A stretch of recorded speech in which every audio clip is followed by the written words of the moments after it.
Okay, तो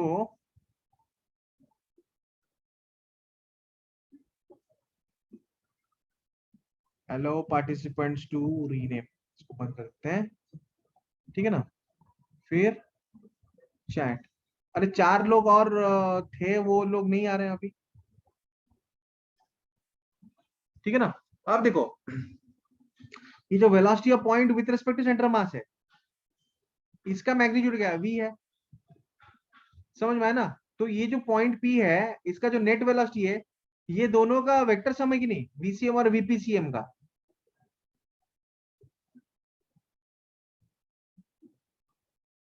point p का जो नेट वेलोसिटी है ना बच्चों, पॉइंट p का जो नेट वेलोसिटी है ना, वो vcm और vpcm का, vcm और vpcm का रिजल्टेंट है कि नहीं। Yes sir. ठीक है ना। तो बेसिकली मैंने क्या किया, एक पॉइंट लिया जिसका की जो रेडियस है वो वर्टिकल रेडियस के साथ, मतलब कांटेक्ट पॉइंट के साथ जो रेडियस कनेक्टेड है ना, उसके साथ एंगल थीटा बना रहा है ना। तो बेसिकली हमने पहले पॉइंट है ना, मतलब जो व्हील है उसके ऊपर कोई भी एक आर्बिट्ररी पॉइंट का लोकेशन हमने फिक्स किया, लोकेशन को हमने डिफाइन किया। डिफाइन कैसे कर रहे हैं, मान लो ये पॉइंट पी है ना, तो इसको जो रेडियस ज्वाइन कर रहा है वो पॉइंट ऑफ कांटेक्ट वाले रेडियस के साथ थीटा एंगल सबटेंड कर रहा है, ठीक है ना। अब फिर उसका हम नेट वेलोसिटी निकालेंगे, और ये जो मतलब स्फीयर है ये प्योर रोलिंग में है, ये जो रोलिंग ऑब्जेक्ट है ये प्योर रोलिंग मोशन में है, ठीक है ना। तो basically velocity of point with respect to centre mass और वेलोसिटी ऑफ सेंटर मास, इनका वेक्टर सम है, इनका रिजल्टेंट होगा नेट वेलोसिटी। तो रिजल्टेंट के लिए हमें इनके बीच का एंगल चाहिए, रिजल्टेंट के लिए हमें इनके बीच का एंगल चाहिए कि नहीं। तो ये एंगल कितना होगा, ये एंगल कितना होगा, 90 प्लस थीटा। ये थीटा है, तो ये एंगल होगा 90 माइनस थीटा। मुझे कौन सा एंगल चाहिए, पूरा एंगल चाहिए, 180 माइनस थीटा। 180 minus theta. हाँ, ऊपर से ये 90 डिग्रीज भी तो है ना, ये 90 प्लस 90 माइनस थीटा है ना। Velocity of point with respect to centre mass और वेलोसिटी ऑफ सेंटर मास, इनके बीच में एंगल कितना है, 180 माइनस थीटा, ठीक है ना। तो फिर रिजल्टेंट वेलोसिटी कितना है, रिम के ऊपर कोई भी पॉइंट है, पहिए के रिम के ऊपर कोई भी पॉइंट है, वहां पे रिजल्टेंट वेलोसिटी कितना होगा, that will be equal to vcm square plus velocity of point with respect to centre of mass square plus 2 times velocity of centre of mass into velocity of point with respect to center of mass into cos 180 minus theta whole under root। समझ में आया बच्चों। Yes sir. अच्छा, real में कौन है, पूरा name बताओ ना मैडम। अच्छा,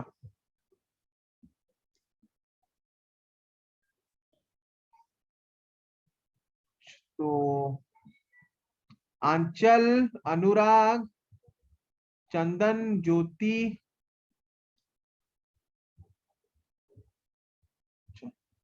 तो एक काम करो यार, कोई ना एक लिस्ट बना लो, कितने बच्चे हैं यहाँ पे, है ना। ये काम कौन करेगा, पीयूष करेगा, ठीक है। पीयूष जो है यहाँ पे उनका नाम लिखो पहले, है ना। नाम लिख के पेपर में फोटो उठा के मैडम को भेज दो। स्क्रीनशॉट कर ले। शॉर्ट कर दूं। हाँ, आज स्क्रीनशॉट ले लो ना, स्क्रीनशॉट लेके है ना भेज दो। पार्टिसिपेंट्स में जाओ, स्क्रीनशॉट ले लो और स्वाति मैडम को भेज दो कि आज का अटेंडेंस है, ठीक है ना।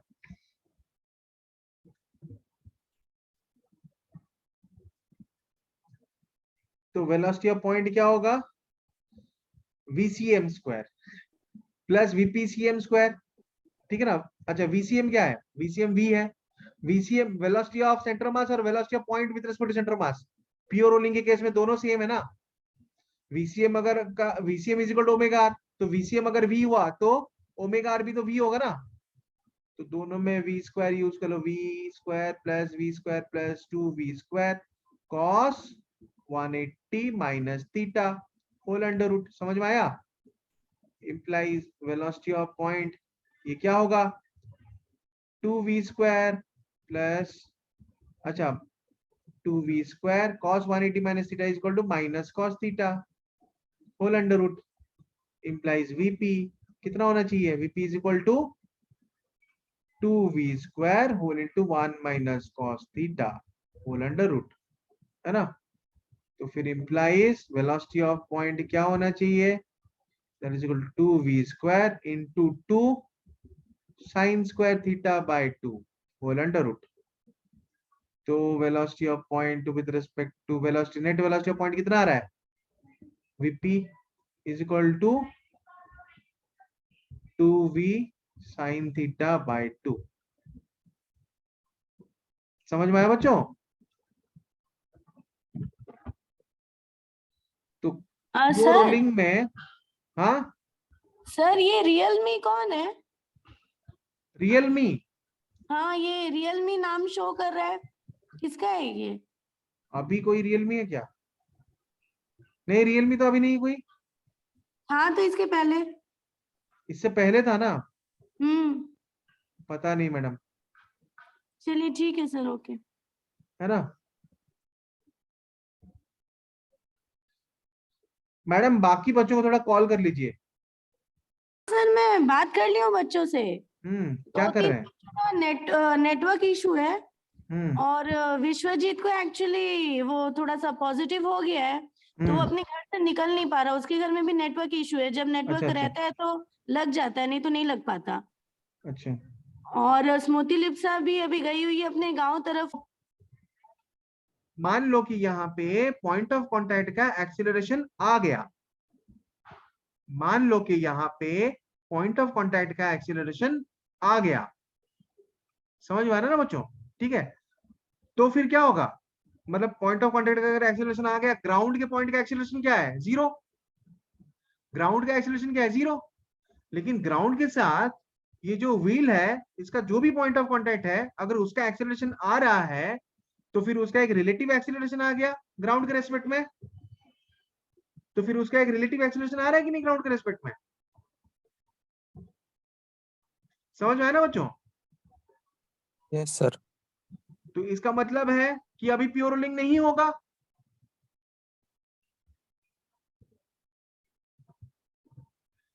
तो इसका ये मतलब है कि अभी प्योर रोलिंग नहीं होगा। सर थोड़ा समझ में नहीं आ रहा। कहाँ पे नहीं समझ में आ रहा है? तो क्या हुआ, उसका वेलोसिटी इंस्टेंट पे एक टाइम पे 0 हो सकता है, तो प्योर रोलिंग भी हो सकता तो है। अरे भाई सुनो सुनो, मेरा बात सुनो पहले ना। मैं जो बोला ना उसको सोचने की कोशिश करो, ठीक है ना? हाँ सर। हम स्टार्ट कहाँ से किए कि नॉन यूनिफॉर्म प्योर रोलिंग में क्या हो रहा है कि सेंटर ऑफ मास का एक्सीलरेशन है ना, है यहाँ पे, मतलब यहाँ पे अवेलेबल है। मतलब नॉन यूनिफॉर्म प्योर रोलिंग में सेंटर ऑफ मास का एक्सीलरेशन होता है, हाँ। ठीक है ना? तो इसमें हाँ। से हमें क्या ऑब्जर्वेशन मिल रहा है, मतलब हमें क्या, हम क्या ऑब्जर्व कर रहे हैं? अगर हम ये देख रहे हैं कि सेंटर ऑफ मास का एक्सीलरेशन है ना, तो पॉइंट ऑफ कांटेक्ट का जो एक्सीलरेशन, ग्राउंड का जो पॉइंट ऑफ कांटेक्ट है, ग्राउंड के साथ जो पॉइंट ऑफ कांटेक्ट है, उसका एक्सीलरेशन आ सकता है। क्यों? क्योंकि उसका जो एक्सीलरेशन का एक्सप्रेशन है वो सेंटर ऑफ मास के एक्सीलरेशन के ऊपर डिपेंडेंट है, ठीक है ना? यहां तक ऑब्जर्व किए सब लोग? यहां तक ऑब्जर्व किए मेरे साथ? Yes sir. मैं अपना ही हाँ, सर। ऑब्जर्वेशन बता रहा हूं। मैं ये कोशिश कर रहा हूं कि तुम लोग भी मेरे साथ ऑब्जर्व करो। यहां तक ऑब्जर्व किए सब लोग? यस हाँ सर। अच्छा, जब हम ये मानते हैं कि सेंटर मास का मतलब पॉइंट ऑफ कांटेक्ट का एक्सेलरेशन आ सकता है, ठीक है, तो फिर मान लो कि हम कुछ टाइम के लिए मान लेते हैं, ठीक है, चलो ये मान लो आ गया, मान लो कि ये आ गया। समझ में आया ना? ठीक है, सेंटर मास एक्सीलरेट कर रहा है, उसके वजह से पॉइंट ऑफ कांटेक्ट का एक्सीलरेशन आ सकता है, और मान लो ये आ गया। अरे मान ही लो आ गया, हाँ सर आ गया। ठीक है ना? आ गया सर, आ तो आ गया। गया ना, ठीक है। अगर आ गया तो इसका अभी स्लिपिंग हो रहा है कि नहीं ग्राउंड के रेस्पेक्ट में व्हील का? हाँ सर। हाँ सर। तो अगर हाँ। स्लिपिंग होगा तो फिर तो ये प्योर रोलिंग में नहीं होगा, नहीं सर। ठीक है ना? लेकिन हम डिस्कस क्या कर रहे हैं, मतलब हमारा एम क्या है कि नॉन यूनिफॉर्म प्योर रोलिंग, ठीक है ना? तो प्योर रोलिंग होने के लिए इसका नेट एक्सीलरेशन कितना होना चाहिए? 0। 0 जीरो होना चाहिए, हाँ वही मैं बोल रहा हूँ, ठीक है ना। तो इसका एनीवेज तो नेट एक्सीलरेशन जीरो होना चाहिए ना।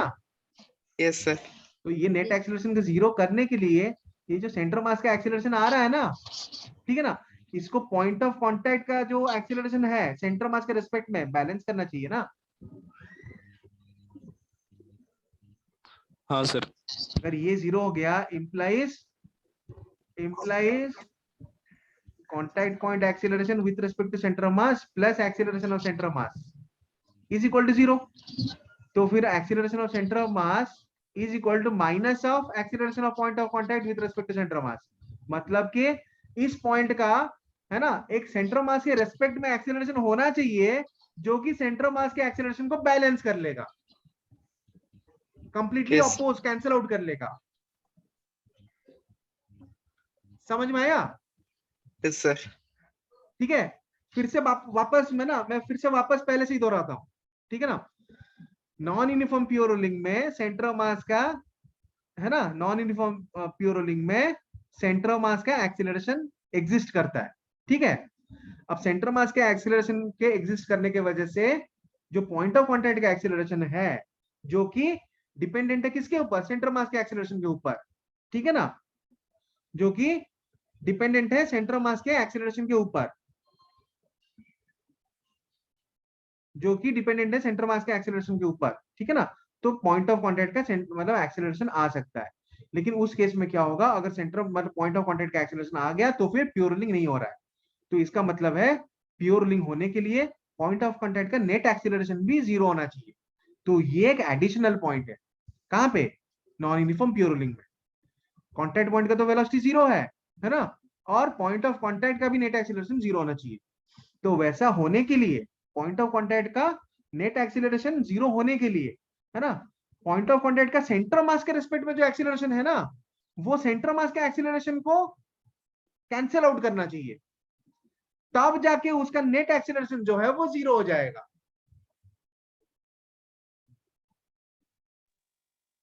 Yes sir. समझ में आया? अब पॉइंट ऑफ कांटेक्ट का net acceleration with respect to centre of mass rotation के केस में क्या होना चाहिए, पॉइंट ऑफ कांटेक्ट का नेट एक्सीलरेशन है ना रोटेशन के केस में 0 क्या होना चाहिए, क्या होना चाहिए, minus of minus alpha r होना चाहिए ना। मतलब बेसिकली ये होना चाहिए ना वेक्टोरियली, है ना। हाँ सर। पॉइंट ऑफ कांटेक्ट का acceleration with respect to centre mass alpha r होना चाहिए, है ना। So ACM basically magnitude of ACM should be equal to alpha r, है ना, for non uniform pure rolling. मतलब है ना, इसमें इसका एक एंगुलर एक्सीलरेशन भी आना चाहिए अल्फा, ठीक है ना। नॉन यूनिफॉर्म प्योर रोलिंग में इसका एक नेट एंगुलर एक्सीलरेशन भी आना चाहिए अल्फा। उस केस में क्या होगा कि पॉइंट ऑफ कांटेक्ट का with respect to centre of mass, point of contact का with respect to centre of mass जो एक्सीलरेशन है वो होता है अल्फा आर, है ना। तो ये क्या करता है, जो सेंटर ऑफ मास के एक्सीलरेशन को बैलेंस कर लेता है ना। ACM equal to alpha r हो जाता है, तब जाके पॉइंट ऑफ कांटेक्ट का नेट एक्सीलरेशन होता है जीरो, ठीक है। तो इसमें और एक एडिशनल कंडीशन भी आ रहा है फोर्थ में, है ना, फोर्थ कंडीशन दैट इज है ना ACM equal to alpha r. Clear, clear ना बच्चों? हाँ सर। Yes, sir. यस हाँ? सर। Yes sir. तो यूनिफॉर्म प्योर रोलिंग में क्या होता है, क्योंकि सेंटर मास का एक्सीलरेशन नहीं है ना, तो फिर पॉइंट ऑफ कांटेक्ट के एक्सीलरेशन को एनालिसिस करने का जरूरत ही नहीं है, ठीक है ना। तो ऑटोमेटिकली वो नहीं होगा यूनिफॉर्म प्योर रोलिंग में, और क्योंकि सर सेंटर वो मास, हाँ बोलो, negative side negative. Minus alpha r. अरे मैंने तो वेक्टर से मैंने स्केलर लिया ना, अभी मैग्नीट्यूड लिया ना, मैग्नीट्यूड वाइज तो सेम होना चाहिए ना। Yes sir. ठीक है ना, ठीक है। लेकिन नॉन यूनिफॉर्म प्योर रोलिंग में क्या होता है कि यूनिफॉर्म प्योर रोलिंग की तो कंडीशन है ही है लेकिन बस एक एडिशनल कंडीशन है, वो क्या है, सेंटर मास का एक्सीलरेशन 0 नहीं होता है ना। तो यूनिफॉर्म प्योर रोलिंग होने के लिए, लेकिन पॉइंट ऑफ कांटेक्ट का एक्सीलरेशन तो 0 होना जरूरी है, मतलब प्योर रोलिंग होने के लिए पॉइंट ऑफ कांटेक्ट का एक्सीलरेशन तो 0 होना जरूरी है कि नहीं। तो उस केस में Yes. क्या होता है, सेंटर मास का एक्सीलरेशन है ना is equal to alpha r, मतलब पॉइंट ऑफ कांटेक्ट का जो एक्सीलरेशन है with respect to centre mass जो कि अल्फा आर है, वो सेंटर मास का एक्सीलरेशन को बैलेंस करना चाहिए, तब जाके होगा रोलिंग, तब जाके होगा प्योर रोलिंग,